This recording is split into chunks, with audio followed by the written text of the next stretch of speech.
আজকে আপনাদের সামনে আমি আলোচনা করব ইনশাআল্লাহ ফেরেশতা এবং কিতাব, এই দুটি জিনিসের উপরে, মালাইকা এবং কিতাব। ফেরেশতার উপরে ঈমান আনতে হবে, কিতাবের উপরে ঈমান আনতে হবে। শুধু পূর্ব পশ্চিমে কতগুলো সেজদা দিলেই এতে যদি কপালে দাগও পড়ে যায়, এটি একটি উপমা আল্লাহ দিয়েছেন, একটা উপমা, একটা দৃষ্টান্ত দিয়েছেন যে পূর্ব পশ্চিমে মুখ ঘুরানো এটা একটি উপমামূলক কথা। এটাই যথেষ্ট নয়, ঈমান আনতে হবে, বিষয়টা বুঝতে হবে, আকীদাকে মজবুত করতে হবে। আজকে মালাইকা ফেরেশতা সম্পর্কে আমরা আলোচনা করব, তারপরে কিতাব সম্পর্কে আলোচনা করব। ওমা তৌফিকি ইল্লা বিল্লাহ। ফেরেশতাদের প্রতি ঈমান, এটা হচ্ছে আল্লাহর প্রতি ঈমানের পরিপূর্ণতা মাত্র। আল্লাহর উপরে ঈমানটা পরিপূর্ণ করতে হলে ফেরেশতাদের উপরে বিশ্বাস করতে হবে। এর উদ্দেশ্য শুধু ফেরেশতাদের উপরে স্বীকৃতি দানই নয়, বরং প্রকৃতপক্ষে এই বিশ্ব ব্যবস্থায় তাদের স্থান কি এটা জেনে নিতে হবে। ফেরেশতারা হচ্ছে আল্লাহ রাব্বুল আলামিন তার আজ্ঞাবহ গোলাম, আল্লাহ পাকের, তারা হচ্ছেন দাস, আল্লাহ পাকের বান্দা, আমাদের মতোই। আমরা যেমন আল্লাহর গোলাম, ফেরেশতারাও আল্লাহর গোলাম। এই ফেরেশতা সম্পর্কে পৃথিবীর বিভিন্ন ধর্মের বিভিন্ন রকমের কনসেপশন আছে।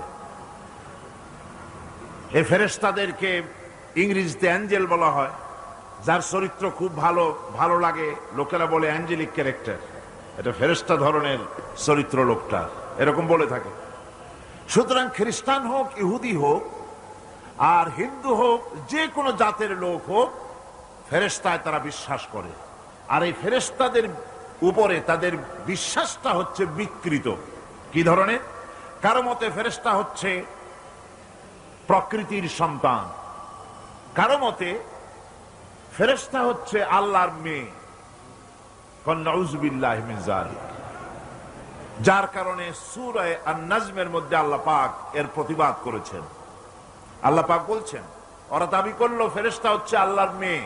আল্লাহ পাক বলছেন, আলাকুমুদ যাকারু ওয়া লাহুল উনসা তিলকা ইযান কিসমাতুন দিযা। কি হে, তোমরা ছেলেগুলি নিজেদের জন্য নিয়ে নিলে আর মেয়েগুলি আমার ভাগে ফেলে দিলে, এটা কি ধরনের অসম বন্টন? ফেরেশতাকে তারা বলেছে আল্লাহর মেয়ে, আবার কেউ বলেছে ফেরেশতারা আল্লাহর ছেলে। তারপরে কেউ কেউ বলেছে ফেরেশতা হচ্ছে আল্লাহর মদদগার, আবার কেউ কেউ বলেছে ফেরেশতা হচ্ছে মানুষের অভিযোগ শ্রবণকারী, মানুষের প্রয়োজনকারী, প্রয়োজন পূরণকারী। এখন এসব ধারণা এবং বিশ্বাসের কারণে দুনিয়ায় শিরক এবং বিদআতের প্রচলন ঘটেছে। কোরআনে কারীম বিশ্ব ব্যবস্থায় ফেরেশতাদের অবস্থান কি সেটা পরিষ্কার করতে চায়, যাতে করে শিরকের সমস্ত দরওয়াজা বন্ধ হয়ে যায় আর তাওহীদের দরজা নির্ভেজাল ভাবে খুলে যায়। ইসলামের মূল বক্তব্যই হচ্ছে তাওহীদকে প্রতিষ্ঠা করা। কি প্রতিষ্ঠা করা? তাওহীদকে প্রতিষ্ঠা করা, আর শিরক আর বিদআতের শিকড় শুদ্ধ তুলে ফেলা। এটাই হচ্ছে ইসলামের মূল আইডিয়া।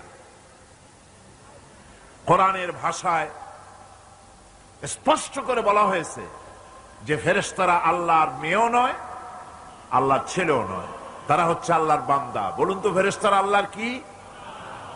কোরআনে কারীমে রব্বুল আলামিন বলেন, ওয়াকালু ইত্তাখাযার রাহমানু ওয়ালাদান সুবহানাহু বাল ইবাদুম মুকরামুন।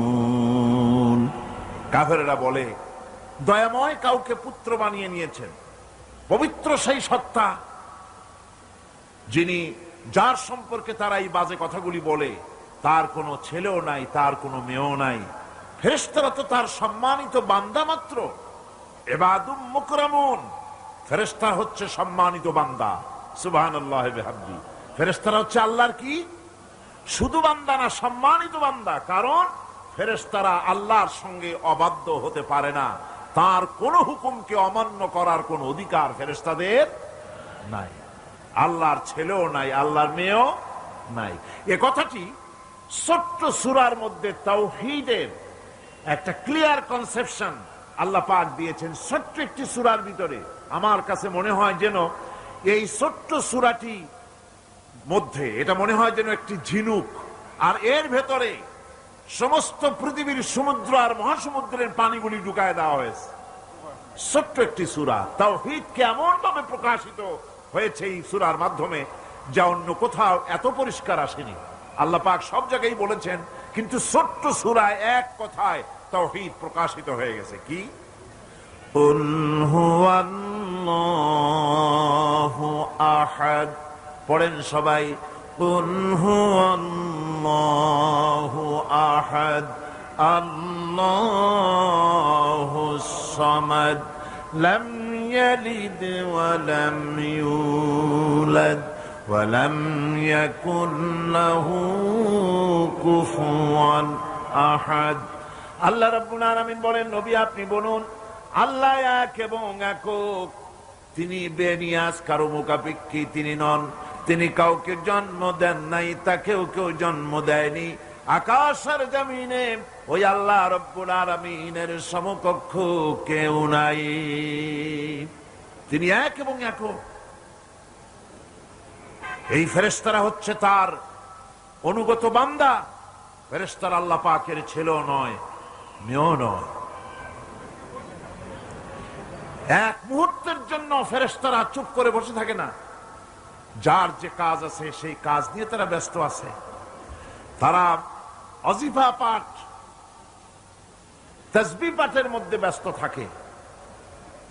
অগণিত অসংখ্য ফেরেশতা, কেউ তো সিজদায় পড়ে আছে, কেউ রুকুতে পড়ে আছে, কেউ নামাজে দাঁড়ায় আছে,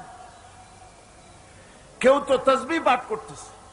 কোরআনে কারীম বলছে, ইউসাব্বিহুর রা'দু বিহামদিহি ওয়াল মালাইকাতু মিন খিফাতিহি।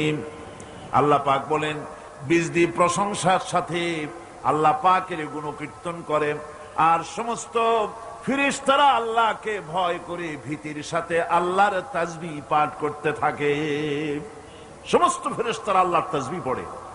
আপনাদের মনে আছে, আল্লাহ পাক যখন হযরত আদমকে সৃষ্টি করবেন বললেন, ইন্নী জাইলুন ফিল আরদি খলিফা।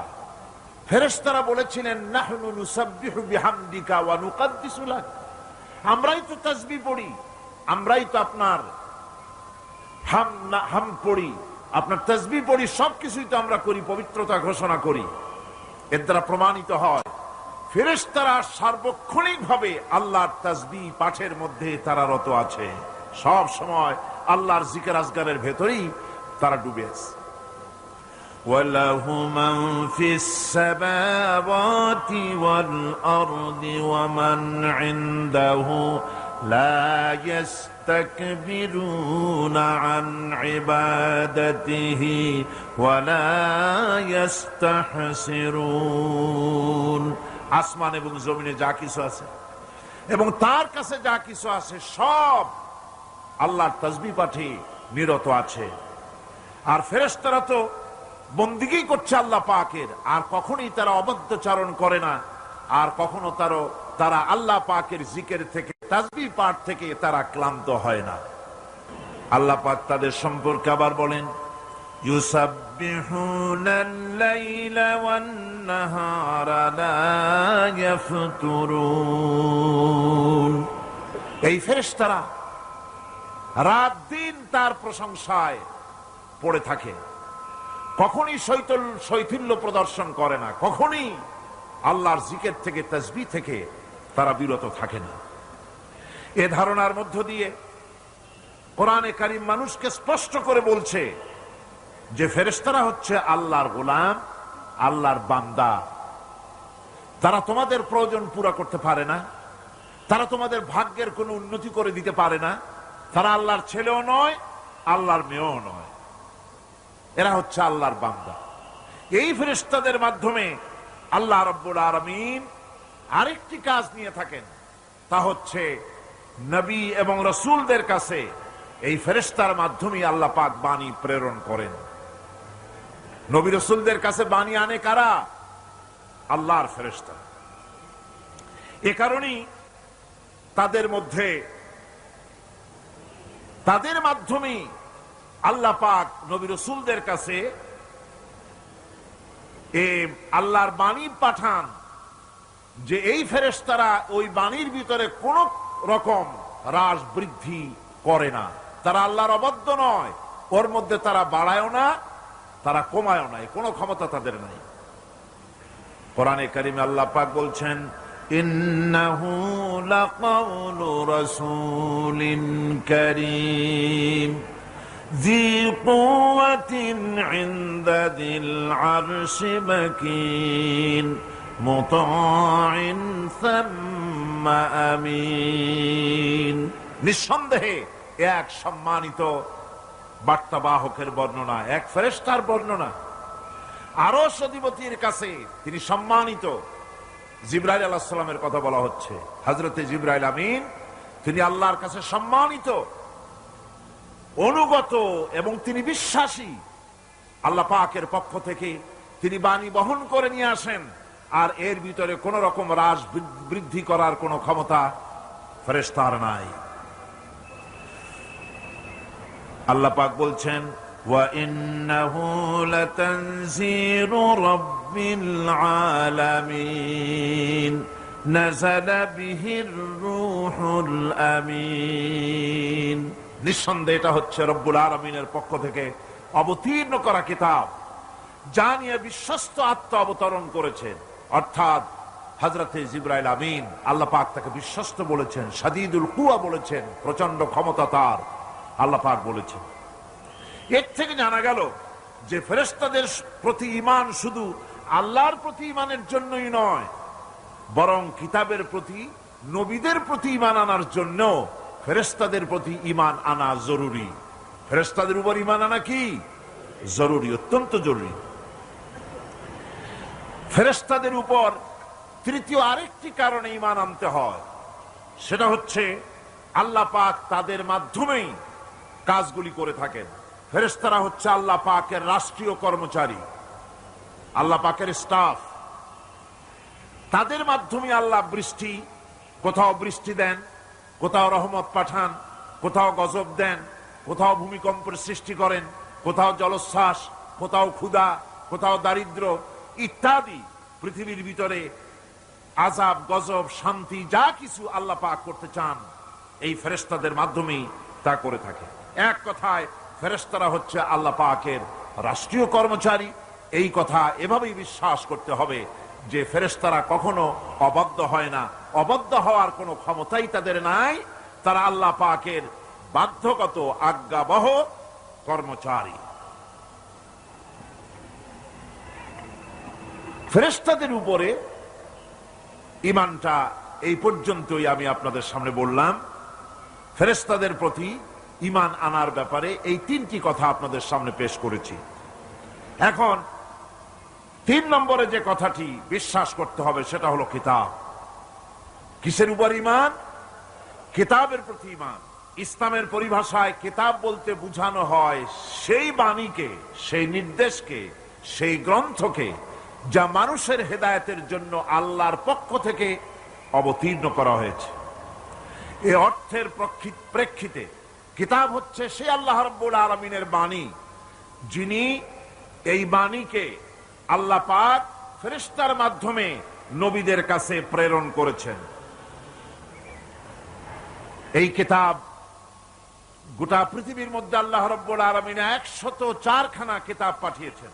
তার মধ্যে 100 খানা হচ্ছে সহিফা, আর 4 খানা হচ্ছে বড় বড় কিতাব। তার মধ্যে সর্বশেষ যে কিতাবখানি তার নাম হচ্ছে কোরআন। জোরে বলেন, তার নাম কি? আল কোরআন। এটি হচ্ছে সবচেয়ে বড় কিতাব এবং মুকাম্মাল কিতাব। অন্যান্য কিতাবগুলিতে যা বলা হয়েছে তার থেকে অনেক বেশি শরীয়তকে মুকাম্মাল করে আল্লাহ রাব্বুল আলামিন কোরআনে কারীমের মধ্যে এটাকে পরিপূর্ণ করে দিয়েছেন। নবুয়ত আর কিতাব দুটির জিনিসের ভিতরে একটা সম্পর্ক আছে। নবুয়ত এবং কিতাব দুটোই আল্লাহর পক্ষ থেকে আসছে। নবুয়ত আসছে কার কাছ থেকে? আর কিতাব আসছে আল্লাহর কাছ থেকে। নবুয়ত এর দাবি কেউ নিজের থেকে করতে পারে না, এ কথা আমি বহুবার আপনাদের সামনে আলোচনা করেছি। নবী দাবির ভিত্তিতে হয় না, নবী আল্লাহ বানান। ইলেকশন করে, নির্বাচন করে এমপি বানানো যায়, মন্ত্রী বানানো যায়, প্রেসিডেন্ট বানানো যায়, চেয়ারম্যান বানানো যায়, মেম্বার বানানো যায়, কিন্তু ইলেকশন করে নবী বানানো যায় না। নবী ইলেকশনে হয় না, নবী হয় কিসে? সিলেকশন। নবী কিসে হয়? সিলেকশনে। সিলেকশনটা করেন কে? আল্লাহ রাব্বুল আলামিন। সুতরাং নবী আল্লাহর কাছ থেকে আসে, আর কিতাবও আল্লাহর কাছ থেকে আসে।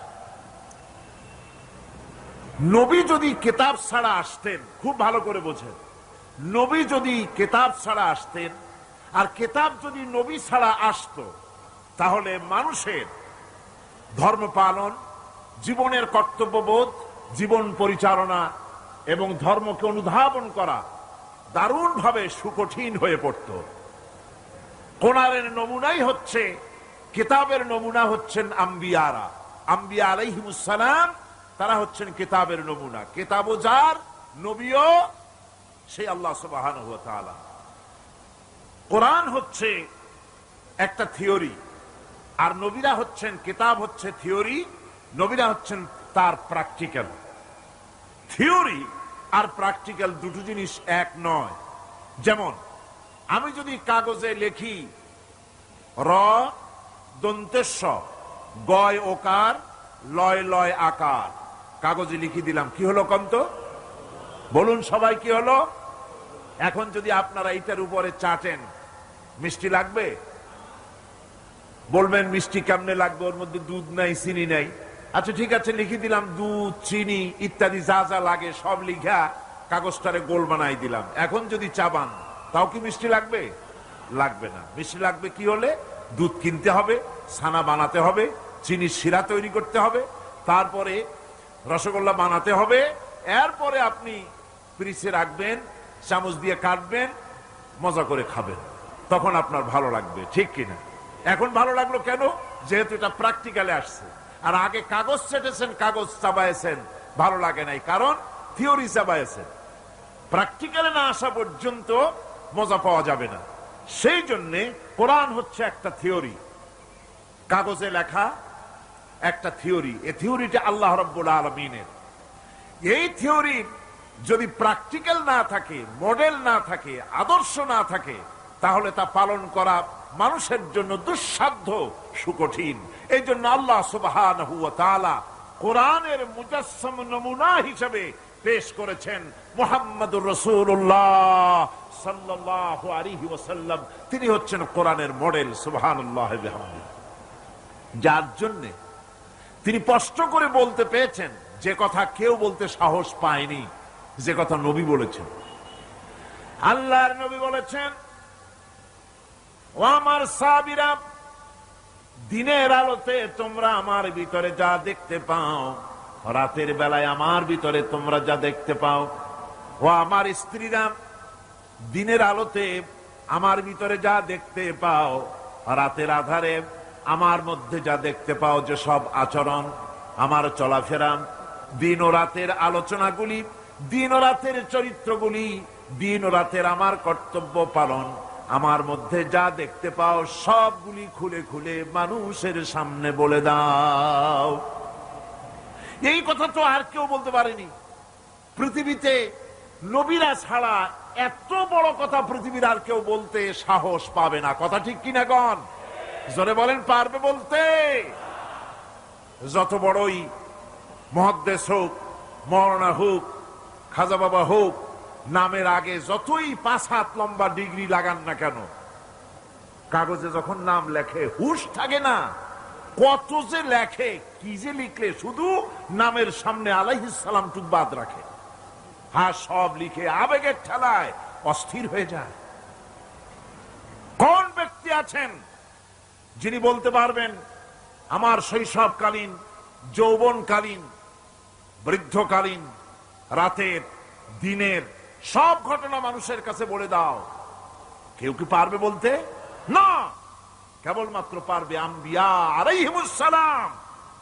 যেহেতু আল্লাহ রাব্বুল আলামিন তাদেরকে কন্ট্রোল করেছেন, হেফাজত করেছেন, তারা হচ্ছেন চরিত্রের আধার, অনুপম চরিত্রের উৎস, উৎকৃষ্ট নমুনা, যাদের চরিত্রের ভিতরে কোনো কালিমা নাই, ভুল নাই, গুনাহ নাই।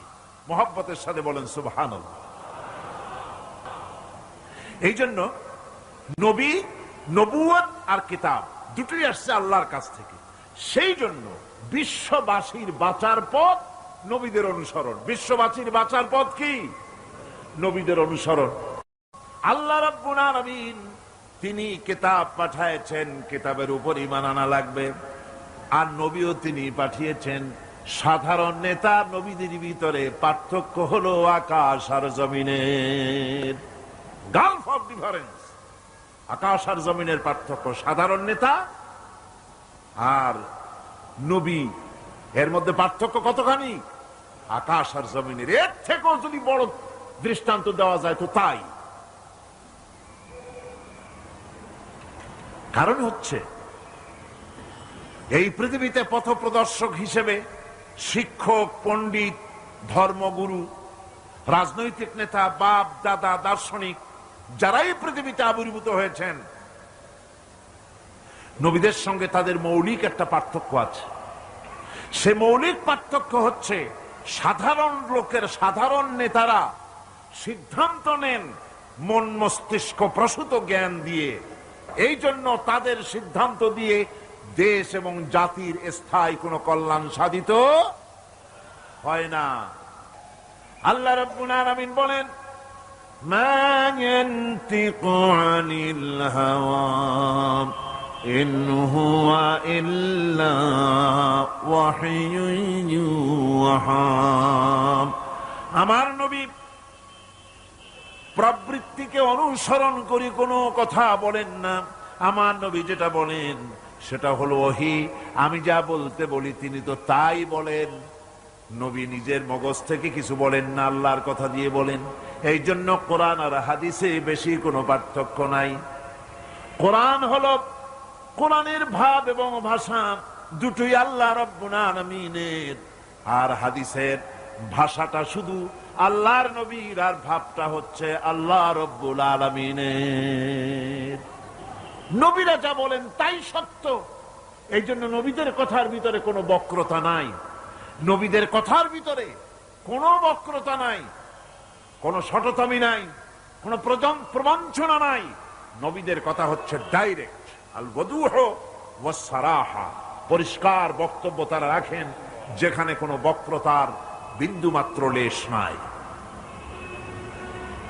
সাধারণ নেতারা লোভ, লালসা এবং স্বার্থপরতায় থেকে ঊর্ধ্বে উঠতে পারে না। নবীরা সমস্ত স্বার্থের ঊর্ধ্বে। কোন আলহামদুলিল্লাহ। স্বার্থের ঊর্ধ্বে কারা? নবীরা।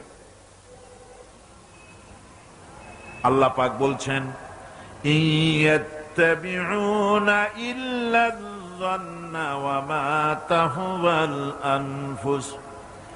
আল্লাহ পাক বলেন সাধারণ নেতাদের ব্যাপারে কোরআন পরিষ্কার করে বলছে যে তারা নিজেদের মন মস্তিষ্ক এবং নিজেদের হাওয়া, নিজেদের প্রবৃত্তির অনুসরণ করে চলে।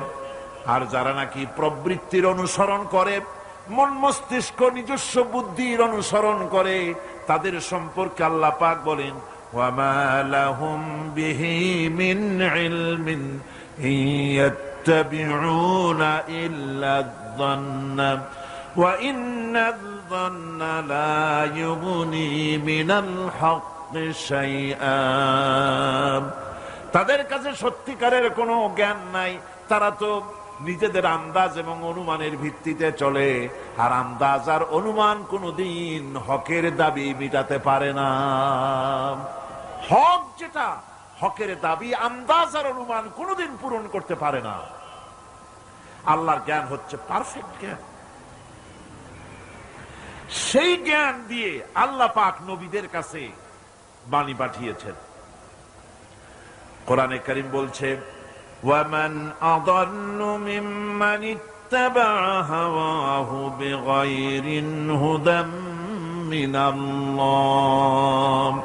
তার চাইতে গোমরাহ আর কে হতে পারে, তার চাইতে পথভ্রষ্ট আর কে হতে পারে, যে আল্লাহ পাকের পক্ষ থেকে বাণী আসার পরেও যে ব্যক্তি নিজের হাওয়ার অনুবর্তন করে, যে ব্যক্তি নিজের নফসের অনুবর্তন করে, নফসকে প্রবৃত্তিকে অনুসরণ করে, তার থেকে গোমরাহ আর কেউ হতে পারে না। পক্ষান্তরে নবী এবং রাসূলগণ তারা আল্লাহর জ্ঞানকে অনুসরণ করে চলেন। এই জন্য যেখানেই আল্লাহ পাক নবীদের কথা বলেছেন, সেখানে আল্লাহ পাক বলেছেন নবীদেরকে জ্ঞান দিয়েছি আমি। নবীদের জ্ঞান দিয়েছে কে? একথা আপনারা বিশ্বাস করবেন, মনে প্রাণে বিশ্বাস করবেন। একজন নবীও পৃথিবীর কোন শিক্ষা কেন্দ্র থেকে একাডেমিক কোয়ালিফিকেশন অর্জন করেন নাই। কোন নবী title pass, MA pass, BA pass এই ধরনের প্রাতিষ্ঠানিক কোন সনদ তাদের কাছে নাই। অথচ তারা যা বলেছেন তা বিশ্বের সর্বশ্রেষ্ঠ কথা। কিনা জোরে কোন? আপনার আমার নবী জনাবে মুহাম্মদুর রাসূলুল্লাহ সাল্লাল্লাহু আলাইহি ওয়াসাল্লাম জীবনেও তিনি লিখতে জানেন নাই, পড়তে জানেন না, সই করতে জানেন না, নিজের নামটা কেমনে লিখবেন তাও তিনি জানেন না। সলে হুদায়বিয়ার দিনে, হুদায়বিয়ার সন্ধির দিনে সন্ধিপত্র লেখা হলো, হুজুরের নাম লেখা হলো মিম মুহাম্মাদুর রাসূলুল্লাহ। তার পক্ষ থেকে কুরাইশদের মধ্যে চুক্তিপত্র লেখা হচ্ছে। কুরাইশরা বলল, মুহাম্মদ সাল্লাল্লাহু আলাইহি ওয়াসাল্লামের নামের সামনে যদি রাসূলুল্লাহ লেখো তাহলে তো চুক্তির কোনো দরকার নাই, আমরা তো তাকে রাসূল মানি না, নাউযুবিল্লাহ। মুহাম্মদ বিন আব্দুল্লাহ যদি লেখো তাহলেই আমরা এই চুক্তি মানব। রাসূল করিম সাল্লাল্লাহু আলাইহি ওয়াসাল্লাম হযরত আলীকে ডাকলেন, আলী গো, চুক্তিপত্রে যেখানে আমার নাম মুহাম্মদুর রাসূলুল্লাহ লেখা আছে, আমার নামের সামনে থেকে রাসূলুল্লাহ নামটা বাদ দিয়ে দাও, মুহাম্মদ বিন আব্দুল্লাহ লেখো। হযরত আলী বলছেন, ইয়া রাসূলুল্লাহ, সারা জীবন আপনার গোলামি করেছি, যা বলেছেন তাই শুনেছি, জীবনটাও আপনার জন্য দেওয়ার জন্য প্রস্তুত আছি, ভবিষ্যতেও যত কথা বলবেন সব মাথা পেতে মেনে নেব, কিন্তু আজকের এই হুকুম আমার পক্ষে মানা সম্ভব হবে না। আমি আলীর পক্ষে কিছুতেই সম্ভব নয় যে আল্লাহর নবীর নামের সামনে থেকে মুহাম্মদুর রাসূলুল্লাহ আমি কেটে দেব। রাসূলুল্লাহ শব্দ আমি কাটতে পারবো না, এটা আমার পক্ষে সম্ভব নয়। নবীজি বললেন, আলী, কোন জায়গায় রাসূলুল্লাহ লেখা আমারে দেখো, আমি কেটে দিই। আমার বন্ধুগণ, নাম লিখতে জানেন না, সই করতে পারেন না, পড়তে জানেন না, তিনি বলতেছেন, ইন্নামা বুইসতু মুআল্লিমান, আমি পৃথিবীতে প্রেরিত হয়েছি শুধুমাত্র শিক্ষক হিসেবে দুনিয়ায় এসেছি। সুবহানাল্লাহ। দুনিয়ার কোন শিক্ষা প্রতিষ্ঠানে আল্লাহ রাব্বুল আলামিন তার হাবিবকে পড়ান নাই, যেহেতু তিনি তো বিশ্ব নবী। আমার নবী কি নবী? জোরে কন না, কি নবী? আপনার আমার নবী বিশ্ব নবী। বিশ্ব নবী সাধারণ মানুষের কাছে কি পড়বে? যে পড়াবে তার মগজ তো ছোট, তার জ্ঞান তো সীমিত। সীমিত জ্ঞান দিয়া বিশ্ব নেতারে কি শিখাবে, বিশ্ব নবীরে কি শিখাবে? এই জন্য আল্লাহ রাব্বুল আলামিন বিশ্ব নবীর শিক্ষক আল্লাহ পাক নিজে হয়ে গেলেন। কোরআনে কারীম বলছে, যখনই নবীদের জ্ঞানের কথা এসেছে তখনই আল্লাহ পাক বলেছেন আমি জ্ঞান দিয়েছি। লক্ষ্য করুন, হযরত ইব্রাহিম আলাইহিস সালাম তার পিতাকে ডেকে বলছেন, ইয়া আবাতি ইন্নী ক্বাদ জাআনী মিনাল ইলমি মা লাম ইয়াতিকা ফাত্তাবি'নি আহদিকা সিরাতান সাবিয়্যা। হে পিতা, বিশ্বাস করো, আমার কাছে এমন এক জ্ঞান এসেছে যা তোমার কাছে নাই, যা তোমার কাছে আসে না। তুমি আমার অনুসরণ করো, আমি তোমার সোজা পথ দেখাই দেবো। সুবহানাল্লাহ। তুমি আমাকে অনুসরণ করো, যেহেতু আমার কাছে যে জ্ঞান আসছে ওই জ্ঞান তোমার কাছে নাই। ইব্রাহিম আলাইহিস সালামের কাছে কার জ্ঞান আসছে? আল্লাহ রাব্বুল আলামিনের জ্ঞান। লূত আলাইহিস সালাম কি নবুয়ত প্রদান করে আল্লাহ রাব্বুল আলামিন বলছেন, ওয়ালুতান আতাইনাহু হুকমান ওয়া ইলমা। আমি লূতকে আমার পক্ষ থেকে জ্ঞান দান করেছি, হিকমত দিয়েছি, বিজ্ঞান শিক্ষা দিয়েছি, আমি তাকে ইলম দান করেছি। সুবহানাল্লাহ। আমি তাকে ইলম দিয়েছি। মুসা আলাইহিস সালাম সম্পর্কে আল্লাহ পাক বলেন, ওয়ালাম্মা বালাগা আশুদ্দাহু ওয়াস্তাওয়া আতাইনাহু হুকমান ওয়া ইলমা।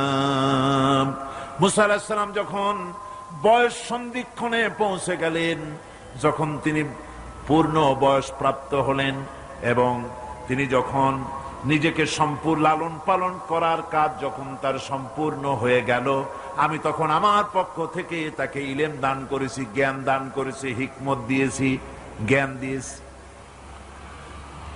রাসূল করিম সাল্লাল্লাহু আলাইহি ওয়াসাল্লাম সম্পর্কে আল্লাহ পাক বলছেন, ওয়ালা ইন ইত্তাবা'তা আহওয়াআহুম বা'দাল্লাযী জাআকা মিনাল ইলম মা লাকা মিনাল্লাহি মিন ওয়ালিয়্যিন ওয়ালা নাসীর। তুমি যদি জ্ঞান লাভের পরও তাদের প্রবৃত্তির অনুসরণ করো, তাহলে আল্লাহর কাছ থেকে তোমাকে রক্ষাকারী কেউ থাকবে না, কোনো সাহায্যকারী তুমি পাবে না। আমি যে জ্ঞান তোমাকে দিয়েছি এটারই অনুসরণ করো, এর মধ্যেই মুক্তি, বিশ্ববাসীর মুক্তি এই জ্ঞানের অনুসরণের ভেতরে। প্রত্যেক জাতির জন্য আল্লাহ রাব্বুল আলামিন নিজের পক্ষ থেকে রাসূল পাঠিয়েছেন।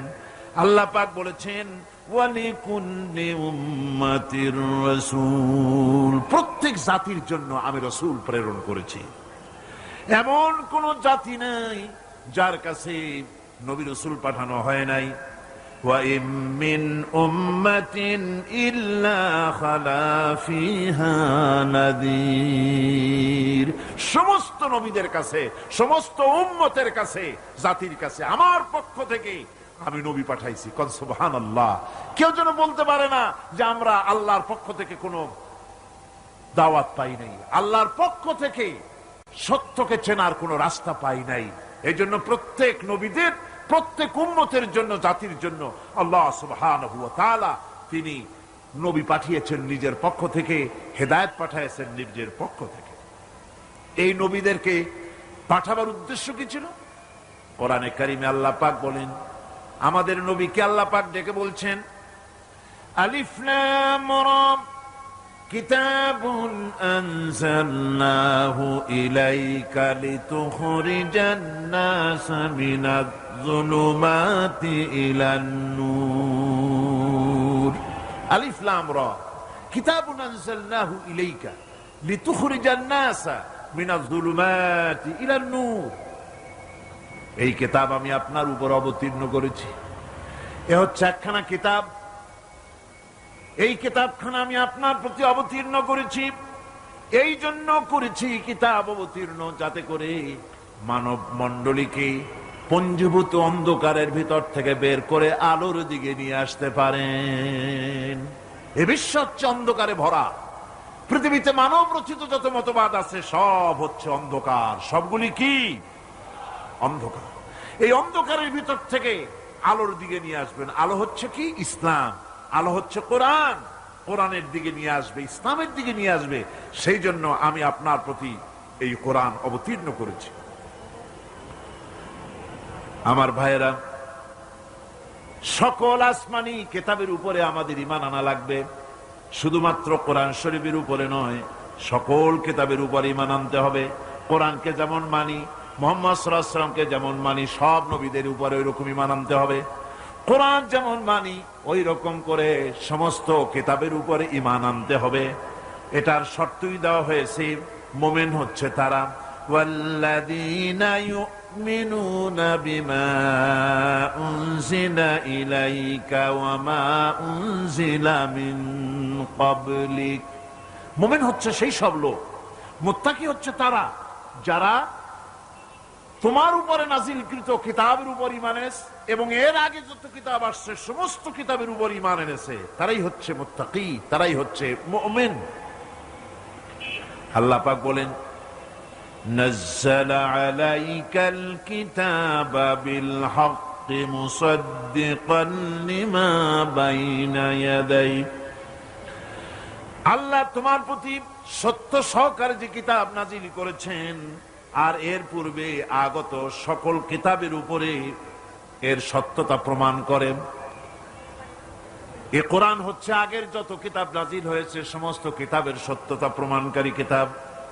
এই জন্য মুমিনদেরকে বলতে বলা হয়েছে, কুল আমান্না বিল্লাহি ওয়া মা উনজিলা আলাইনা ওয়া মা উনজিলা আলা ইব্রাহিমা ওয়া ইসমাঈলা ওয়া ইসহাকা ওয়া ইয়াকুবা ওয়াল আসবাত। বলো, আমরা ঈমান এনেছি আল্লাহর প্রতি, আমাদের প্রতি অবতীর্ণ কিতাবের প্রতি, আর ইব্রাহিম, ইসমাইল, ইসহাক, ইয়াকুব এবং তার আওলাদদের প্রতি যে কিতাব অবতীর্ণ হয়েছে সমস্ত কিতাবের উপর আমরা ঈমান এনেছি। وما أوتي موسى وعيسى والنبيون من ربهم لا نفرق بين أحد منهم ونحن له مسلمون। আর মুসা, ঈসা, অন্যান্য নবীদের উপরে যত কিতাব অবতীর্ণ হয়েছে সমস্ত কিতাবের উপরে আমরা ঈমান আনতেছি, আর আমরা হচ্ছি আল্লাহ পাকের আজ্ঞাবহ, আমরা হচ্ছি আল্লাহ পাকের বান্দার মধ্যে আমরা শামিল। আল্লাহ পাক বলছেন, এই পৃথিবীতে আমি যত নবী পাঠাইছি সমস্ত নবীদের সাথে তিনটা জিনিস দিয়েছি। কয়টা জিনিস? তিনটি জিনিস দিয়েছি সমস্ত নবীদেরকে। লাকাদ আরসালনা রুসুলানা বিল বাইয়িনাতি ওয়া আনজালনা মাআহুমুল কিতাবা ওয়াল মিজানা লিয়াকুমান নাসু বিল কিসত। নিঃসন্দেহে আমি নবীদেরকে স্পষ্ট নিদর্শনাদি সহ এই পৃথিবীতে পাঠিয়েছি এবং সেই সঙ্গে তাদেরকে কিতাব দিয়েছি আর তাদেরকে মিজান দান করেছি, বাইয়িনাত দান করেছি। তিনটা জিনিস দিয়েছি, এক দিলাম বাইয়িনাত, আর এক দিলাম কিতাব, আর এক দিলাম মিজান। কয়টা হলো? তিনটা। বাইয়িনাত কি? বাইয়িনাত হলো, বাইয়িনাত বলা হয় এমন জিনিসগুলি কি যা একজন নবীর আচার আচরণ দেখে বুঝতে পারা যায় নিঃসন্দেহে ইনি আল্লাহর নবী। সুবহানাল্লাহ। এটাই হচ্ছে বাইয়িনাত। তার চরিত্র, তার আচার আচরণ এগুলি প্রমাণ করে তিনি নবী। আমার বন্ধুগণ, হযরতে খাদিজা রাদিয়াল্লাহু তাআলা আনহা যখন ইসলামের দাওয়াত পেয়েছিলেন, আল্লাহর নবীর পক্ষ থেকে যখন দাওয়াত পেলেন, নবুয়তের তাওহীদের যখন দাওয়াত পেয়েছিলেন, একজন স্ত্রী হিসেবে তার স্বামীর প্রতি এত শ্রদ্ধা, স্বামীর প্রতি এত ভক্তি শ্রদ্ধা, অনাবিল ভক্তি শ্রদ্ধা, যার কারণে হযরতে খাদিজা একটা মুহূর্তের জন্য, এক সেকেন্ডের জন্য দেরি করেন নাই, কোনো প্রশ্ন তোলেন নাই যে আপনি নবী হইলেন কেমনে, অথবা আপনার মধ্যে তো এই জিনিস দেখছি, আপনি নবী হইলেন কেমনে, এমন কোনো কথা বলেন নাই। যখনই নবুয়তের তাওহীদের দাওয়াত পেলেন, মা খাদিজাতুল কুবরা সঙ্গে সঙ্গে তিনি পড়ে নিলেন, লা ইলাহা ইল্লাল্লাহু মুহাম্মাদুর রাসূলুল্লাহ। মা খাদিজা বললেন, আবুল কাসিম, বিগত 15টি বছর পর্যন্ত আপনার ভিতরে যে আচরণ দেখেছি, এ আচরণ, এ চরিত্র কোন সাধারণ মানুষের হতে পারে না। অবশ্যই আপনি আল্লাহর নবী, কোন সন্দেহ, আমার কোন দ্বিধা নাই, এর মধ্যে কোন প্রশ্ন নাই, নিঃসন্দেহে আপনি আল্লাহর নবী। সুবহানাল্লাহ। তার চরিত্রই প্রমাণ করে নবীদেরকে বায়্যিনাত দেওয়া হয়েছে, এমন চরিত্র আচার আচরণ দেওয়া হয়েছে যাতে করে লোকেরা অভিভূত হয়ে যায়, আকৃষ্ট হয়ে যায়। হযরতে যায়েদ, তিনি তো কৃতদাস ছিলেন, হারায় গেলেন বাপ মা থেকে, আর এরপরে কুদরত তারে মুহাম্মদ সাল্লাল্লাহু আলাইহি ওয়াসাল্লামের ঘরে উঠায় দিল। তিনি তখনও আল্লাহর নবী, তখনও নবুয়তের দায়িত্ব পান নাই। যায়েদের পিতার কাছে খবর হয়ে গেল যায়েদ আছে রাসূলের বাড়িতে, মুহাম্মদ সাল্লাল্লাহু আলাইহি ওয়াসাল্লামের বাড়ি। মক্কায় তারা এসে হুজুরের সঙ্গে দেখা করে বললেন, মুহাম্মদ সাল্লাল্লাহু আলাইহি ওয়াসাল্লাম, জানতে পেরেছি আপনার কাছেই আমাদের ছেলে যায়েদ আছে, মেহেরবানি করে তাকে আমাদেরকে ফিরায় দেন। হুজুর বলেন, যায়েদ যদি তোমাদেরকে চিনতে পারে আর যদি যেতে চায়, আমার পক্ষ থেকে কোনো আপত্তি নাই, অবশ্যই যাবে। তবে যায়েদ যদি যেতে না চায়, আমি এমন লোক নই যে কেউ আমার কাছে থাকতে চাইলে আমি জোর করে তাকে ঠেলেও দিতে পারি না, আমি তেমন লোক নই। পিতা বললেন, আপনি অবশ্যই যুক্তিপূর্ণ কথা বলেছেন। হযরতে যায়েদকে আনা হলো। হুজুর বললেন, তুমি কি চেনো এদের? কি? যায়েদ বললেন, চিনি, ইনি আমার বাবা, উনি আমার চাচা। যায়েদের পিতা বলেন, বাবারে বাড়ি চলো, তোমার মা কেঁদে কেঁদে হয়রান, চলো বাড়ি যাই, বাড়ির যা কিছু আছে সব তোমাকে ফিরিয়ে দেওয়া হবে। হযরতে যায়েদ বলতেছেন, পিতা, বাড়িতে যা আছে তাই শুদ্ধ, তামাম দুনিয়াটা যদি আমারে দেওয়া হয়, এই লোকটির কাছে থেকে যে ব্যবহার পেয়েছি, আমি এই লোকের কদম ছেড়ে যেতে পারি না। তার চরিত্রই প্রমাণ করে তিনি নবী। কি ব্যবহারটা পেয়েছেন। হযরত আনাস রাদিয়াল্লাহু তাআলা আনহু ছোট মানুষ, 8 বছর বয়সের সময় হুজুরের খাদেম হয়ে হুজুরের বাড়িতে আসছেন।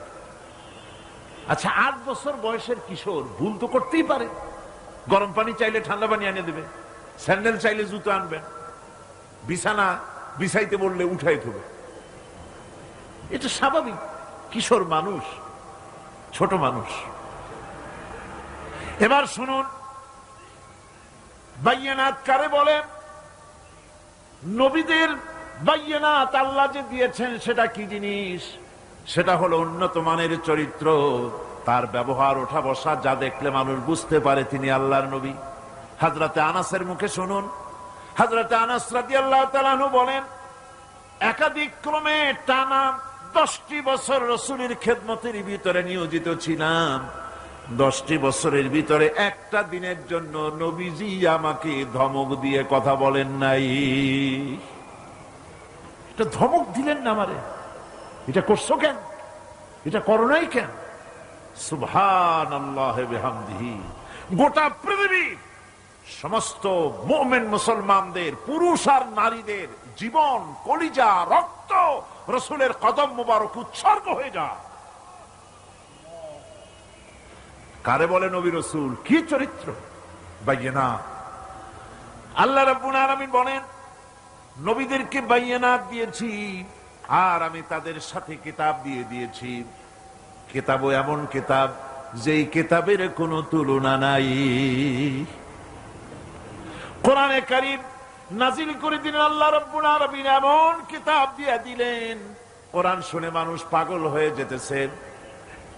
রাসূলের উপরে কিতাব নাজিল হলো, হুজুর তেলাওয়াত করতেছেন কাবা ঘরের পাশে বসে। হজের মৌসুম এসেছে, আবু জাহাল ঘরে ঘরে গিয়া বলতেছে, আমার দেশে একটা পাগল হয়েছে, নাউজুবিল্লাহ, তারে জেনে ধরেছে, খবরদার তার কাছে যাবা না, কি বলে তাও শুনবা না। ওই যে লোকটা দেখা যায় এখন, পাগল দেখার একটা উৎসাহ লোকেদের মধ্যে সব কালে আছে। লোকদের চিন্তা হলো কি বলে তা না হয় নাই শুনলাম, কিন্তু লোকটা কেমন, পাগলটা কেমন, একটু দেখে আস। তারা চলে গেল দেখার জন্য। কানে আঙ্গুল দিয়া গেছে, কেউ বা কানের মধ্যে তুলা দিয়া গেছে। আল্লাহর হাবিবের কাছে গিয়া নবীজির চেহারা মোবারকের দিকে তাকাইয়া তারা দেখতেছে, দেখে দেখে চোখ আর ফেরে না। আহারে, এত সুন্দর কি মানুষ হয় নাকি? পাগল হয়ে গেছে। এত সুন্দর মানুষ, তা কি কখনো পাগল হইতে পারে?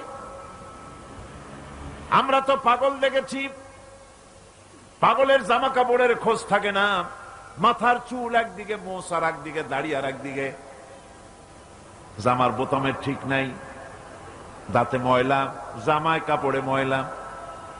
এ কেমনে পাগল হবে? এত সুন্দর মানুষ, এত বিন্যস্ত মানুষ, পাগল হবে না নিশ্চয়ই। কান দিয়ে আঙ্গুল সরাইস, কেউ বা তুলা বার করেছে। অমনি নবীজির তেলাওয়াত করা কোরআনে কারীম তাদের কানের ভিতর থেকে ঢুকে কলিজা স্পর্শ করলো। নিজেদের অজান্তে চোখ দিয়া পানি পড়া শুরু হয়ে গেল। বিদেশ থেকে আগত লোকগুলি চোখ থেকে পানি পড়তেছে আর মুখ থেকে বেরিয়ে গেল আশহাদু আল্লা ইলাহা ইল্লাল্লাহু ওয়াহদাহু লা শারীকা লাহু ওয়া আশহাদু আন্না মুহাম্মাদান আবদুহু ওয়া রাসূলুহু। কোরআনে কারীম কি মজার জিনিস আল্লাহ পাক আমাদের দিয়েছেন, সুবহানাল্লাহ। আমার বন্ধুগণ, আল্লাহ পাক বলেন আমি নবীদেরকে বায়নাত দেই, কিতাব দেই, আর দেই তাদেরকে তৃতীয় আর একটা জিনিস, যেটা হলো মিজান। তার মানে হলো মানদণ্ড বা দাড়িপাল্লা। এখানে বোঝানো হয়েছে সত্যের সেই মাপকাঠি যা হক এবং বাতিলের মাঝে ওজন দিয়ে মানুষকে ঠিক করে দেওয়া যায়, এটার নাম মিজান। এই সুবিচার নবীরা ছাড়া সাধারণ মানুষের কাছে পাওয়া সম্ভব নয়। সুবিচার পাওয়া যাবে কেবল কাদের কাছে? নবীদের কাছে, কোরআনের কাছে, নবুয়তের কাছে আর কিতাবের কাছে সুবিচার। আর পৃথিবীতে সুবিচার নাই। আছে সুবিচার? হতে পারে না। সেই জন্য মিজান, দাড়িপাল্লা, এটা হচ্ছে ইনসাফের প্রতীক। এটা কিসের প্রতীক? ইনসাফের প্রতীক। এটা আবার মনে করেন না যেটা জামাত ইসলামের প্রতীক। গ্রাম থেকে কিছু লোক আসছে, ঢাকা হাইকোর্টের সামনে গিয়ে দেখে বিরাট দাড়িপাল্লা টানানো। কয় যে বাপ রে, জামাত ইসলামের এত বড় অফিস! দুনিয়ার সব, বাংলাদেশের সবগুলি কোর্টের সামনে এরকম দাড়িপাল্লা টানানো আছে। ইনসাফের প্রতীক। এটা হচ্ছে ইনসাফের প্রতীক। ইনসাফ কি মুকদ্দাস তারাজু। এই পবিত্র একটি দৃষ্টান্ত আল্লাহ রাব্বুল আলামিন দাড়িপাল্লার সাথে দিয়েছেন, ইনসাফ। এই ইনসাফ কেবলমাত্র করতে পারে কারা? নবীরা। কিসের মাধ্যমে? কোরআনের মাধ্যমে। বায়নাত দিয়েছি, কিতাব দিয়েছি, মিজান দিয়েছি। মিজান দিয়েছি, বিচারটা কেমন দেখো। বিচারটা কারে কয়? ইহুদি এসে একজন মুসলমানের বিরুদ্ধে নালিশ করেছে আল্লাহর নবীর দরবারে। নবীজি সাক্ষ্য প্রমাণ নিয়ে সবকিছু শুনে মিলে রায় দিলেন ইহুদির পক্ষে, মুসলমানের বিপক্ষে। কারে কয় মিজান? নবী তো ইচ্ছা করলে তার নিজের দলের ওই মুসলমানদের পক্ষেই তো রায়টা দেওয়া স্বাভাবিক ছিল। ছিল কিনা কন? বাপ হোক, মা হোক, দলের নেতা হোক, সব সময় নিজের স্বার্থের দিকে টানে। কথা ঠিক কিনা? স্বাভাবিকভাবে বোঝেন। চট্টগ্রাম শহরে সবচাইতে বড় সন্ত্রাসী ধরা পড়েছে। পুলিশ বহু পরিশ্রম করে খাগড়াছড়ি থেকে ঘাট ধরে নিয়ে আসছে। ঢাকা থেকে টেলিফোন আসছে, মন্ত্রী বাহাদুরের টেলিফোন। হ্যালো, কে? চিটাগংয়ের এসপি? বলে হ্যাঁ। কারে ধরছো?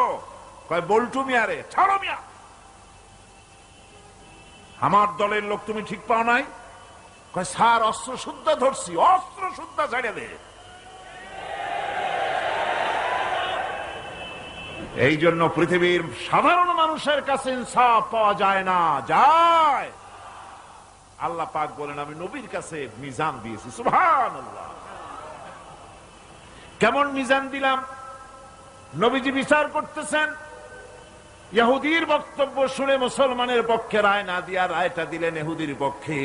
মুসলমান বেচারা অসন্তুষ্ট হয়ে গেলেন, তিনি চলে গেলেন হযরত ওমর রাদিয়াল্লাহু তাআলা আনহুর কাছে। কপাল কত খারাপ, তার কাছে গিয়ে বলছেন আমিরুল মুমিনিন, তিনি তো তখন আমিরুল মুমিনিন হন নাই, যে বলছেন ভাই ওমর একটা বিচারের সানি করার জন্য আসছি। বলে সানি আসছো আমার কাছে? পয়লা গেছিলা কার কাছে? গেছিলাম মুহাম্মদ সাল্লাল্লাহু আলাইহি ওয়াসাল্লামের কাছে। দেখেন অবস্থাটা। সবকিছু শুনে মিলে আমি মুসলমান, চান্দা দেই, জিহাদের পয়সা দেই, সাথে সাথে থাকি, জামাতে নামাজ পড়ি, জিহাদের ময়দানে যাই। বিচারটা আমার পক্ষে না হয়ে রাসূল ইহুদির পক্ষে রায় দিয়ে দিলেন, এটা একটা কথা হইল নাকি? আপনি বিচক্ষণ মানুষ, সবকিছু শুনে মিলে আপনি বিচারটার সানি করে দেন। হযরত ওমর বলেন বাবাজি অপেক্ষা করো, আমি তোমার বিচারের সানি করতেছি, দাঁড়াও। হযরত ওমর ঘরের মধ্যে ঢুকলেন, তরবারি নিয়ে আসলেন, খাপের থেকে তরবারি বার করে হযরত ওমর বলেন যেই ব্যক্তি আল্লাহর নবীর ফয়সালা করার পর তা মানতে পারে না, তার সানি করতে আসে, তার ফয়সালা তো এই রকম করে করে দিতে হয়। তরবারি মারলেন, গর্দান পড়ে গেল। এর নাম হচ্ছে মিজান, ইনসাফ। এই ইনসাফ কেবলমাত্র নবীদের পক্ষেই সম্ভব। কাদের পক্ষে সম্ভব? নবীদের পক্ষেই এই ইনসাফ করা সম্ভব। সেই জন্য আল্লাহ বলছেন সমস্ত নবীদেরকে তিনটি জিনিস দিয়েছি, কিতাব দিয়েছি, বায়িনাত দিয়েছি, আর মিজান দিয়েছি। আমার ভাইরা, কিতাবের প্রতি ঈমান আনবো, সব কিতাব মানি, সব রাসূলদের মানি। লা নুফাররিকু বাইনা আহাদিন মির রুসুলি, কোন নবীদের ভিতরে আমরা পার্থক্য সূচিত করি না, সমানভাবে সব নবীদের উপর ঈমান আনছি। যত নবীর নাম জানি আর যত নবীর নাম জানি না, সমস্ত নবীদেরকে মানি, শ্রদ্ধার সাথে ঈমান এনেছি। ঠিক কিনা কন? সমস্ত কিতাবের প্রতি ঈমান এনেছি, কিন্তু অন্যান্য সমস্ত কিতাবের সাথে সম্পর্ক ছিন্ন করে শুধুমাত্র মানতে হবে কোরআন। শুধুমাত্র মানতে হবে কি?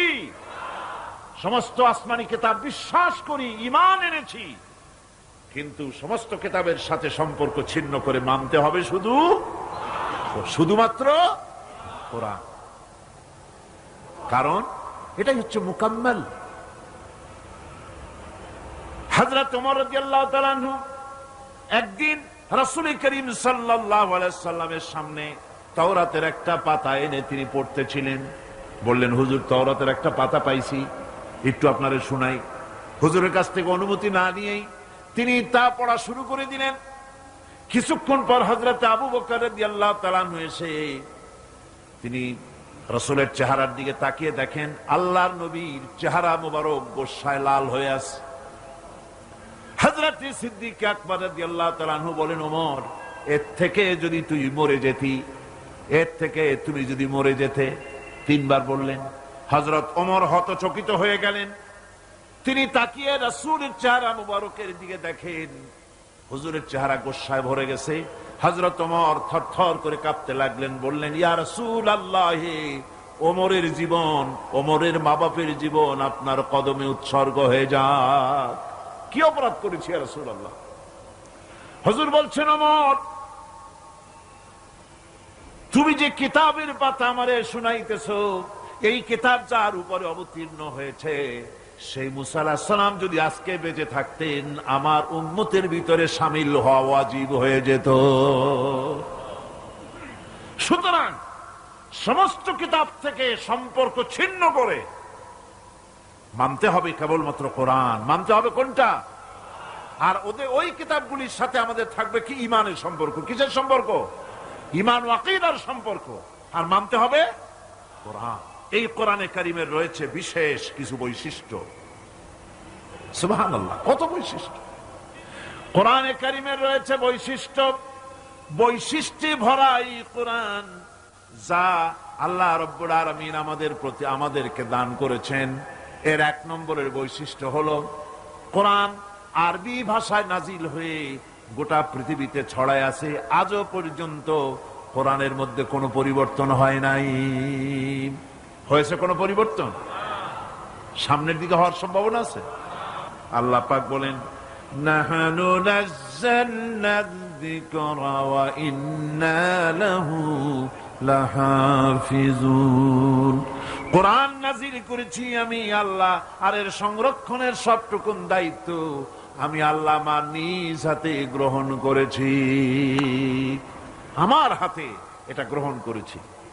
এটা কোরআনের বৈশিষ্ট্য।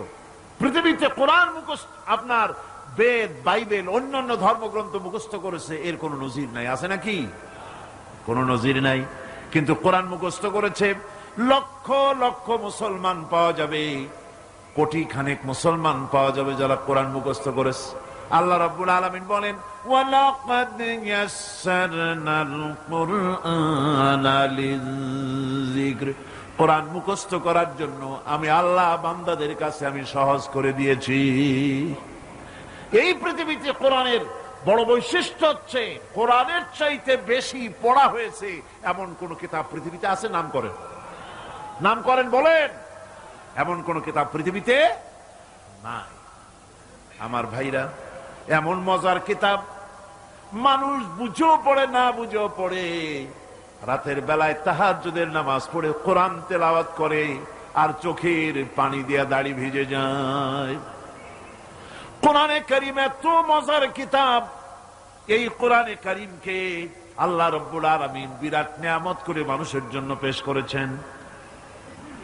আর এই কোরআনেরই অনুসরণ করতে হবে, বৈশিষ্ট্যগুলি বুঝতে হবে। আর এই কোরআনের অনুসরণ করা লাগবে, কারণ কোরআনকেই একমাত্র অনুসরণযোগ্য কিতাব বলে আল্লাহ সর্বশেষ এই কিতাব নাজিল করেছেন। আল্লাহর পক্ষ থেকে আর একটা বাণীও মানুষের জন্য আসবে না। আসবে নাকি? আল্লাহর পক্ষ থেকে আখিরি কালাম।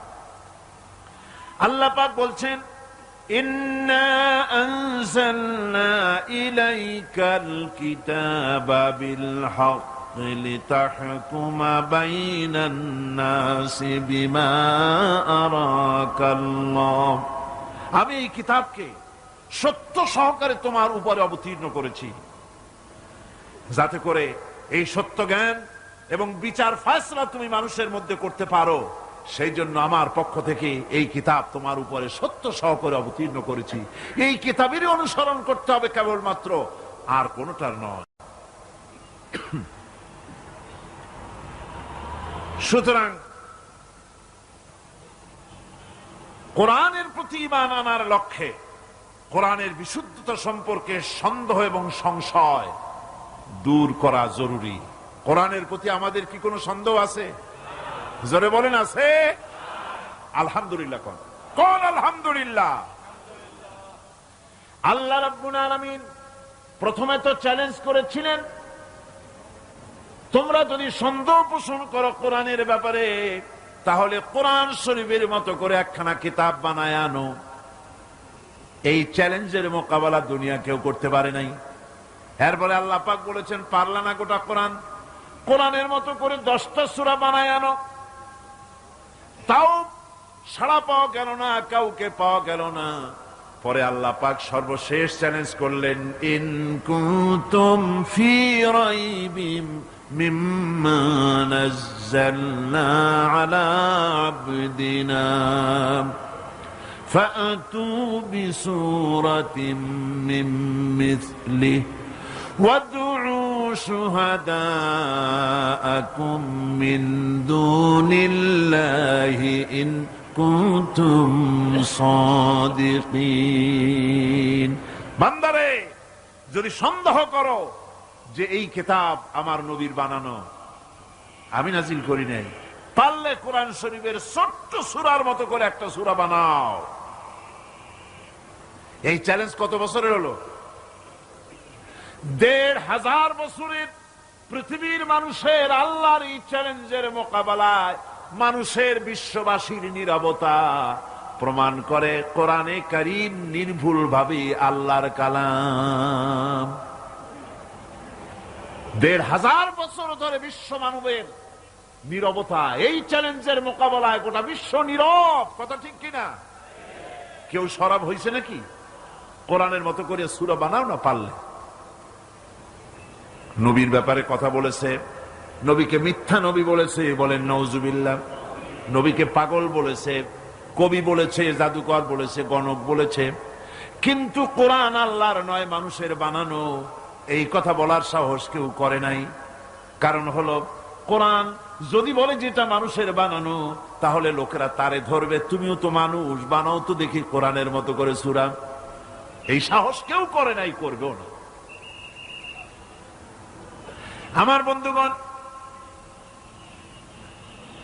কোরআন যেইভাবে নাজিল হয়েছিল নবীজির কাছে, ঠিক ওইভাবে আজও পর্যন্ত আছে না? নাই? আছে কিনা? আর কিয়ামত পর্যন্ত, চিল্লা এখন, কিয়ামত পর্যন্ত থাকবে।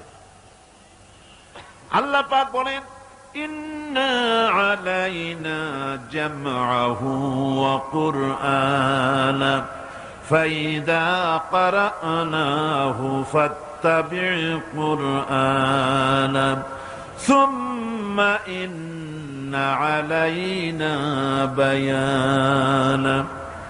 একে সংগ্রহ করা এবং পড়িয়ে দেওয়া আমার দায়িত্ব। কোরআন শরীফ সংগ্রহ করা এবং এটাকে পড়ায় দেওয়ার দায়িত্ব আমি আল্লাহর। অতএব তুমি যখন একে পড়ো, তখন তোমার সেই কোরআনকে অনুসরণ করবে, আর এর অর্থ বুঝিয়ে দেওয়ার দায়িত্ব আমি আল্লাহর। রাসূল করিম সাল্লাল্লাহু আলাইহি ওয়াসাল্লাম কোরআন শরীফ নাজিল হচ্ছিল, আর তেলাওয়াত করতে গিয়ে, মুখস্থ করতে গিয়ে তাড়াহুড়ো করতেছিলেন। বারবার জিহ্বা ওড়াচ্ছেন, রাসূলের মুখস্থ করতে কষ্ট হচ্ছে। এই দৃশ্য আল্লাহ রব্বুল আলামিনের বরদাস্ত হলো না। রব্বুল আলামিন তার হাবিবকে শোনালেন, লা তুহাররিক বিহি লিসানাকা লিতাজালা বিহি। নবী হে, কোরআনে কারীম মুখস্থ করার জন্য জিহ্বা এত নাড়াচাড়া করার কোনো দরকার নাই, এত পেরেশান হওয়ার কোনো প্রয়োজন নাই। আমার জিব্রাইল আপনার প্রতি যখন কোরআন অবতীর্ণ করবে, আমার জিব্রাইলের সাথে মাত্র একবার তেলাওয়াত করবেন, আপনার সিনার ভিতরে গোটা কোরআনে কারীম জামায়ে দেওয়ার মালিক আমি আল্লাহ রাব্বুল আলামিন। আমি মুখস্থ করাই দেব। হাবিব, আপনি পড়তে জানেন না সেটা তো আমি জানি। আমি আপনারে পড়াবো, আমি আপনারে শিখাবো, আমি আপনাকে তেলাওয়াত করে ব্যাখ্যা করে বুঝাবার তৌফিক দিয়ে দেব। আর যদি আপনি ভুলে যান, সানুকরিউকা ফালা তানসা ইল্লা মা শাআল্লাহ। আমি এমন ভাবে তোমাকে পড়াবো যে অবশ্যই তুমি তা ভুলতে পারবে না। সুবহানাল্লাহ। আর আল্লাহ যদি কোনো জিনিস ভুলাতে চান, সেটা স্বতন্ত্র কথা। আমি এমন ভাবে পড়াবো তুমি ভুলবা না। সুবহানাল্লাহি ওয়া বিহামদিহি। আল্লাহ রাব্বুল আলামিন তিনি বলছেন তার হাবিবকে, ওয়াতলু মা উহিয়া ইলাইকা মিন কিতাবি রাব্বিক লা মুবাদদিলা লিকালিমাতি। তোমার প্রতি তোমার প্রভুর পক্ষ থেকে যে কিতাব অবতীর্ণ হয়েছে তা তুমি তেলাওয়াত করো। কোরআন শরীফ বেশি বেশি তেলাওয়াত করো। নবীজিকে তেলাওয়াত করতে বলা হয়েছে, আর বলা হয়েছে আল্লাহর কথা কেউ পরিবর্তন করতে পারবে না। বেশি বেশি তেলাওয়াত করো, তোমার উপরে যা অবতীর্ণ হয়েছে তেলাওয়াত করো। এটা শুধু নবীর জন্যই নয়, গোটা উম্মতের জন্য তেলাওয়াতের হুকুম। তেলাওয়াত করো। কোরআন শরীফ যে পৃথিবীর বুকে অবিকল আছে, তার যতগুলি কারণ, ওর মধ্যে বড় একটা কারণ হলো কোরআন শরীফ যত বেশি মুসলমানেরা পড়ে, এত বেশি কোন ধর্মগ্রন্থ তার অনুসারীরা পড়ে না। ঠিক কিনা? নামাজে তেলাওয়াত করে, এমনি তেলাওয়াত করে, করবে না কেন? কারণ হলো এমন কিতাব আল্লাহ দান করেছেন যার প্রত্যেক অক্ষরে অক্ষরে 10টা করে নেকি আমলনামায় লেখা হয়ে যায়। নবীজি বলেছেন, আমার উম্মতিরা কোরআন পড়ো বেশি করে, কোরআনে কারীমকে তেলাওয়াত করো। কেউ যদি সূরা ইখলাস 3 বার পড়ে, গোটা কোরআন শরীফ একবার খতম করার সব আল্লাহ দিয়ে দিবেন। আল্লাহর নবী বলেছেন, মুমূর্ষ ব্যক্তির কাছে বসে সূরা ইয়াসিন পড়বে, তাহলে আল্লাহ পাক মুমূর্ষ ব্যক্তির কবরে তার মৃত্যুর আযাবকে কমায়া দিবেন। মুমূর্ষ ব্যক্তির কাছে বসে সূরা ইয়াসিন পড়ো। আপনি মরতেছেন, আপনার ছেলেরে কোরআন শরীফ শিখান নাই, মৌলভী সাহেব কখন আনবে আর কখন কোরআন শরীফ পড়বে? ছেলেরে কোরআন শিখান, মেয়েরে কোরআন শিখান, মরবার সময় যেন তারা কাছে বসে সূরা ইয়াসিন পড়তে পারে। ওস্তাদ মরতেছে, শোনা মাত্র ছেলে মেয়ে ছাত্র সব ক্যামেরা নিয়ে আসতেছে, ফটো উঠাইতেছে, কেমনে দাঁতগুলো ছিটকে বাপ মরতেছে ছবি উঠাচ্ছে, কেমনে ওস্তাদ টানা দিয়ে মরতেছে, দাঁত কর্মর করতেছে, বিভিন্ন পোজে স্ন্যাপ নিচ্ছে, সূরা ইয়াসিন পড়তেছে না। কপাল পোড়া। কি পোড়া? কপাল পোড়া। নবীজি বলেছেন, কেউ যদি একটিবার সূরা ইয়াসিন পড়ে, আল্লাহ রাব্বুল আলামিন গোটা কোরআনে কারীম 10 বার খতম করলে যে সওয়াব হবে, রব্বুল আলামিন সূরা ইয়াসিনের পাঠকের আমলনামায় তা দিয়ে দিবেন। এই কোরআন শরীফ বেশি বেশি করে পড়ো, বেশি করে পড়ো। এই কোরআন এমন এক কিতাব যার মধ্যে অসত্যের আদৌ কোনো ঠাঁই নাই। কোরআনের মধ্যে অসত্য কথা আছে? মিথ্যা কথা আছে? আল্লাহ পাক বলছেন, ওয়া ইন্নাহু লাকিতাবুন আজিজ লা ইয়াতিহিল বাতিলু মিন বাইনি ইয়াদাইহি ওয়ালা মিন খালফিহি। নিশ্চিত রূপে এক সুদৃঢ় সুরক্ষিত কিতাব, মিথ্যা না এর পেছন থেকে, উপর থেকে, ডান থেকে, বাম থেকে, কোন দিক থেকে মিথ্যা কোরআনের ভিতরে প্রবেশের কোনো কায়দা নাই। যালিকাল কিতাবু লা রাইবা ফীহি, এমন কিতাব যার মধ্যে সন্দেহের কোনো অবকাশ নাই। জোরে বলেন সুবহানাল্লাহ। যত বই লেখা হয়, যত লোকেরা বই লেখে, প্রত্যেক গ্রন্থকার বইয়ের ভূমিকায় লেখে যে পাঠক যদি কোনো ভুল ভ্রান্তি পান আমাকে জানাই দিবেন, পরবর্তী সংস্করণে আমি কৃতজ্ঞতার সাথে আমি সংশোধন করে নেব। এরকম কেউ লেখে নাকি যে আমি যে একখান বই লিখছি এইরকম বই পৃথিবীতে কেউ লিখতে পারে নাই, কোনো ভুল ভ্রান্তির বালাই নাই, এরকম কেউ বলতে পারছে? পারে না। কোরআনে কারীম এমন কিতাব যার ভূমিকায় শুরু হয়েছে, যে কিতাব পড়তেছো এখানে এমন এক কিতাব, যালিকাল কিতাবু লা রাইবা ফীহি, কোনো সন্দেহ নাই, কোনো ভুল নাই এর মধ্যে। এটা একেবারে সম্পূর্ণ আল্লাহ রাব্বুল আলামিনের পক্ষ থেকে যেভাবে আসছিল ওইভাবেই আছে। এবার আল্লাহ গ্যারান্টি দিচ্ছেন, দুনিয়ার মানুষ যদি কখনো অসসার ভিতরে পড়ে যাও যে নবীজি বুঝি এর মধ্যে কিছু বানায় ঢুকাইছে নাকি, তাহলে আমার পক্ষ থেকে গ্যারান্টি শোনো। কে গ্যারান্টি দিচ্ছেন? জোরে কোন কে? ওয়ালাউ তাকাওয়ালা আলাইনা বা'দাল আকাবিল লাআখাযনা মিনহু বিল ইয়ামিন সুম্মা লাকাতা'না মিনহুল ওয়াতিন। আমার নবী যদি নিজের থেকে কোনো কথা বানিয়ে কোরআনের নামে ঢুকাই দিত, কোরআনের ভিতরে যদি আমার নামে নিজের বানানো কথা ঢুকাইতো, আমি আমার নবীজির ডান হাত চেপে ধরতাম আর আমি আমার নবীজির কণ্ঠ নালীকে কেটে ফেলে দিতাম। একটা বর্ণ নবী এর ভিতরে বানান নাই, এর ভিতরে যা আছে সব আল্লাহ পাকের কালাম, বিশুদ্ধ ভাবে যেমনটি নাজিল করেছিলেন তেমনটি আমাদের কাছে আছে। সুতরাং কোরআনের পরিপন্থী কোন জিনিসের অনুসরণ করা যাবে না। সলিড এই কিতাব, আল্লাহর এই বাণী, কিতাবের প্রতি ঈমান। এখন আপনি যতই সেজদা দেন ওই কথাই ফিরে চলেন, ওই যে প্রথম কথা, লাইসাল বিররা আন তুওয়াল্লু وجوهكم قبل المشرق والمغرب ولكن البر من آمن بالله واليوم الآخر والملائكة والكتاب والنبيين। পূর্ব পশ্চিমে মুখ ঘুরানোই পুণ্যবান নেককার আর সৎকার হওয়ার জন্য যথেষ্ট নয়। সেজদা দিতে দিতে যদি কপালে দাগও পড়ে যায়, আছে না বহু মানুষ কপালে দাগ পড়ে গেছে আর মনে করে এই কপালে দাগ পড়াটাই ফি উজুহিহিম মিন আসারিস সুজুদ, এটা পড়া দরকার ঘষে হইলেও। আসারিস সুজুদ মানে কপালে দাগ পড়া নয়। লোকটা যে নামাজি, তার চেহারার ভিতরে নামাজের আসর ফুটে ওঠে। সুবহানাল্লাহ ওয়া বিহামদিহি। লোকটারে দেখলেই বোঝা যায় লোকটা নামাজি। তার চরিত্র, তার ওঠা বসা, তার চলাফেরা, তার আচরণ, তার হাসি, তার বক্তব্য, তার ওয়াদা, তার সবকিছু দেখে প্রমাণিত হয় যে লোকটা নামাজি। এটাই হলো আসারের সুজুদ। দাগ পড়লেই ওইটার নামই আসারের সুজুদ না। তাহলে যাদের কপালে দাগ পড়ে না সারা জীবনে, তাদের অবস্থাটা কি? সুতরাং পূর্ব পশ্চিমে কতগুলো সিজদা দিলেন ওইটা বড় কথা না। বড় কথা হলো এইগুলির উপরে ঈমান আনা। কেতাব মানছি তো, কেতাব ছাড়া আর কোনো কিছুকে অনুসরণ করা।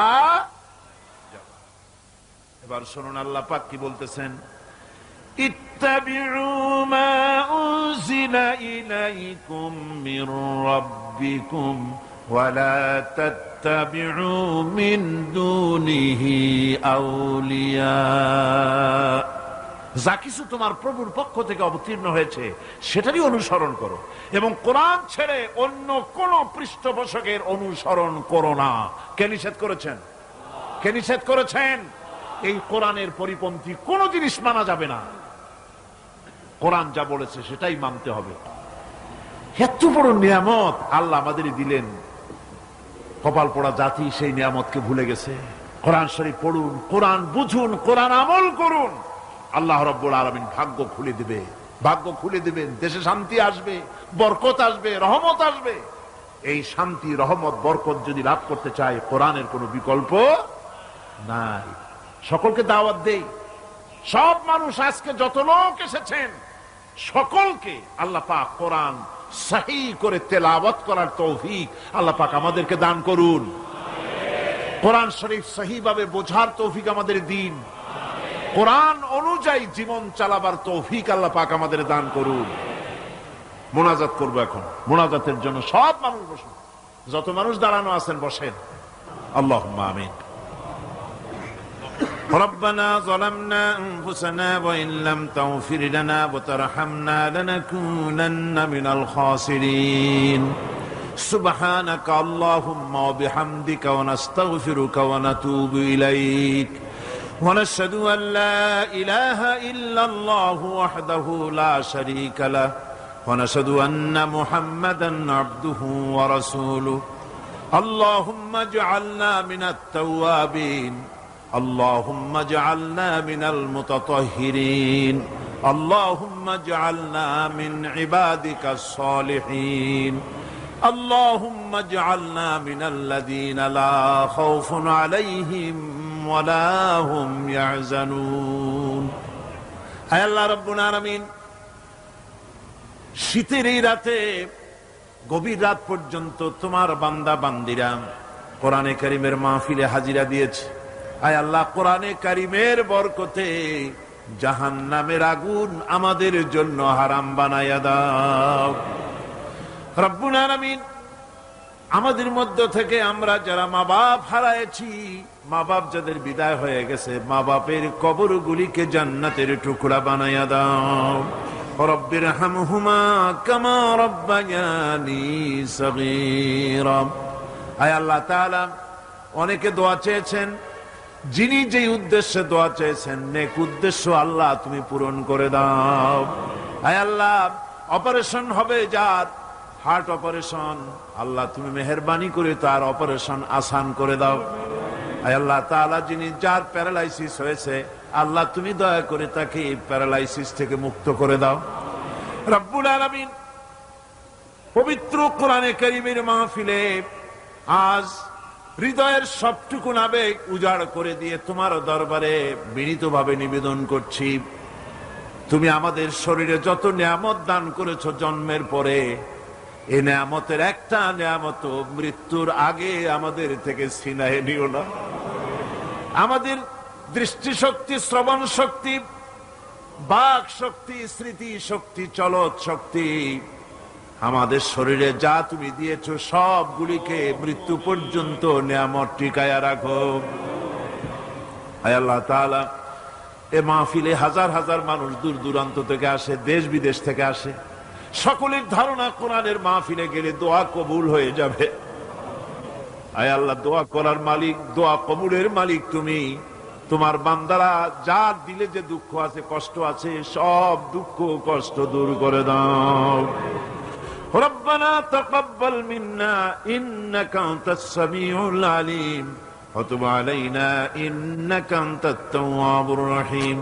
সুবহান রাব্বিকা রাব্বিল ইজ্জাতি আম্মা ইয়াসিফুন ওয়া সালামুন আলাল মুরসালিন আলহামদুলিল্লাহি রাব্বিল আলামিন। ওয়াজআল আখিরা কালিমাতিনা ইনদাল মাউত লা ইলাহা ইল্লাল্লাহু মুহাম্মাদুর রাসূলুল্লাহ।